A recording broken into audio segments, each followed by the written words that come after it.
በአሜሪካ ሚኒያፖሊስ ከተማም በተቀሰቀሰ ተቃውሞ ቢያንስ 29 ሰዎች በቁጥጥር ስር ሲውሉ አንድ የፖሊስ መኮንን መጎዳቱ ተሰምቷል። ተቃውሞ የተቀሰቀሰው የስደትና ጉምሩክ አስፈጻሚ ባለስልጣን አይስ ፖሊስ አንዲትን ግለሰብ በጥይት መትቶ ከገደለ በኋላ ነው። የ37 ዓመቷ ሪኔ ጉድ መገደሏን ተከትሎ በተለያየ የአሜሪካ ከተሞች ላይ ጸረ አይስ ተቃውሞ ተቀስቅሷል። የትራምፕ አስተዳደር ፖሊስ ጥይት የተኮሰው ራሱን ለመከላከል ነው ሲል ይሞግታል። ዲሞክራቶቹ የአካባቢው ባለስልጣናት ግን ግለሰቧ ምንም አይነት አደጋ አልጋረጠችም ነበር ሲሉ ይከራከራሉ። አርብ ምሽት ተቃዋሚዎች የአይስ ፖሊሶች አርፎበታል በተባለ ካኖፒ ሆቴል አቅራቢያ ተሰባስበው ድምጻቸውን አሰምተዋል። የአይስ የፖሊስ መኮንኖች በሚኒሶታ ግዛት ወደምትገኘው ሚኒያፖሊስ ከተማ የመጡት በትራምፕ ትዕዛዝ መሰረት ነው። ተቃዋሚዎቹ መኮንኖቹ ከከተማችን ይውጡልን ሲሉ ይጠይቃሉ። ሪኔ ባለፈው ሳምንት ነበረ መኪና ውስጥ ሳለች በጥይት ተመታም የተገደለችው ረቡዕ ዕለት ነበረ። ተቃውሞ የገጠማቸው በአሜሪካ ስደተኞችን የሚያሳድዱት እነማን ናቸው?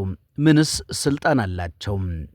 ሰላም ጤና ይስጥልኝ የተወደዳችሁና የተከበራችሁ ውድ የቻናላችን ቤተሰቦች፣ ስለነዚህ በአሜሪካ ተቃውሞ የገጠማቸው በአሜሪካ ስደተኞችን የሚያሳድዱ ኃይሎች እነማን ናቸው?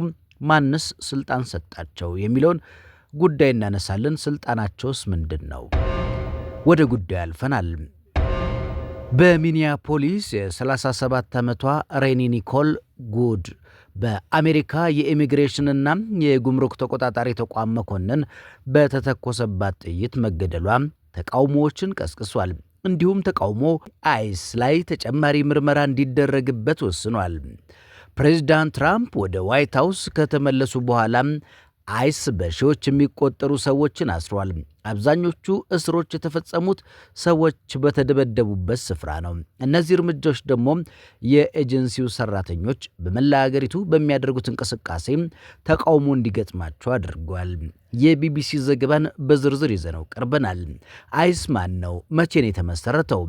አዲሱ የትራምፕ አስተዳደር በህገወጥ መንገድ ወደ አሜሪካ የገቡ ስደተኞችን በጅምላ ለማባረር ያሳለፈው ውሳኔ በማስፈጸም ግንባር ቀደም ሆኖ እየሰራ ነው። ፕሬዚዳንት ዶናልድ ትራምፕ ወደ ዋይት ሃውስ ከተመለሱ በኋላ የአይስን በጀትና ተልእኮ በከፍተኛ ሁኔታ አስፍተዋል። ኤጀንሲው የኢሚግሬሽን ህጎች ያስፈጽማል። እናም በሰነድ አልባ ስደተኞች የኢሚግሬሽን ጉዳዮች ላይ ምርመራ ያካሂዳል። እንዲሁም ህጋዊ ያልሆኑ ስደተኞችን ከአሜሪካ በማስወጣት የራሱን ሚናም ይጫወታል። አይስ የተቋቋመው በአውሮፓውያኑ መስከረም 11 2001 ለተፈጸመው የሽብር ጥቃት ምላሽ ለመስጠት በ2002 የአገር ውስጥ ደህንነት ቢሮም አካል ሆኖ ነው።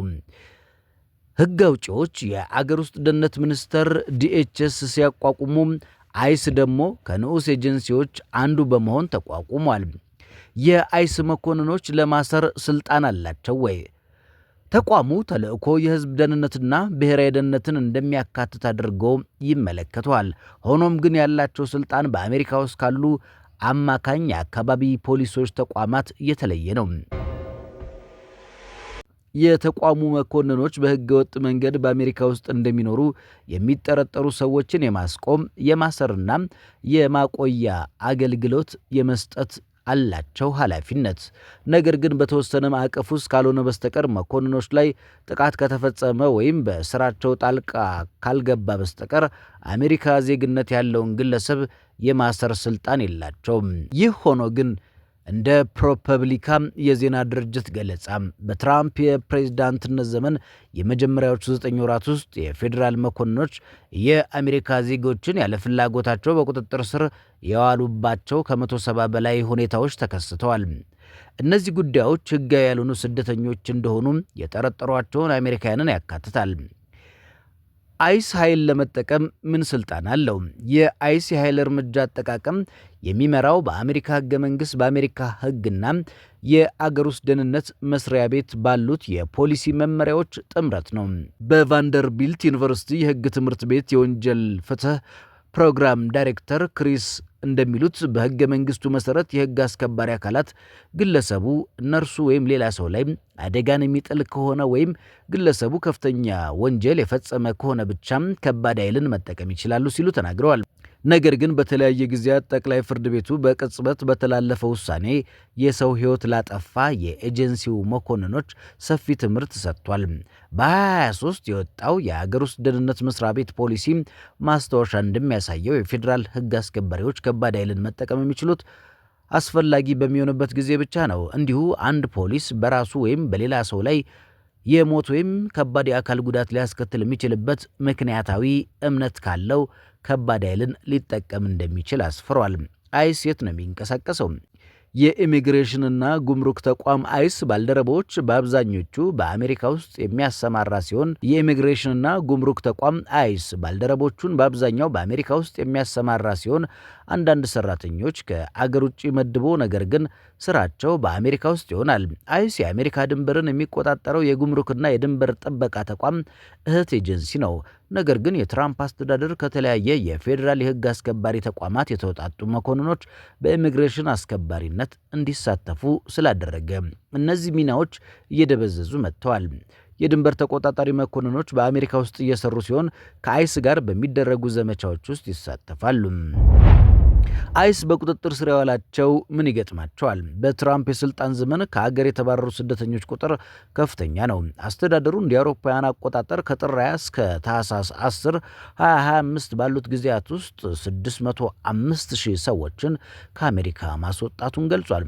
በተጨማሪም 1.9 ሚሊዮን ስደተኞችን እስራትን ለማስቀረት አገሪቱን ለቀው እንዲወጡ ለማበረታታት ከተካሄደው ጠንከር ያለ ዘመቻ በኋላ በፈቃደኝነት ራሳቸውን አባረዋል ብሏል። በአይስ ባልደረቦች ቁጥጥር ስር የሚውል አንድ ስደተኛ የተለያየ ነገሮች ሊያጋጥሙት ይችላሉ። አንዳንድ ጊዜ ግለሰቡ ለጊዜው ታስሮ ጥያቄ ከቀረበለት በኋላ ይለቀቃል። በሌሎች ሁኔታዎች ግን አይስ ያንን ሰው አስሮ በተለያየ የአገሪቱ ግዛት በሚገኙ ከፍ ወዳሉ እስር ቤቶች ያስተላልፈዋል። ብዙ ስደተኞች በእስር ላይ ያሉ ሕጋዊ ለመሆን ጥረታቸውን የሚቀጥሉ ቢሆንም ካልተሳካላቸው ግን ይባረራሉ። የስደተኞች መረጃ የሚያጠናክር ተቋም የተገኘ መረጃ እንደሚያሳየው ከአውሮፓውያኑ እስከ ህዳር 30 2025 ድረስ ወደ 65,000 የሚጠጉ ሰዎች በአይስ እስር ቤት ውስጥ ነበሩ። የኢሚግሬሽን ጠበቃዎች ለቢቢሲ እንደተናገሩት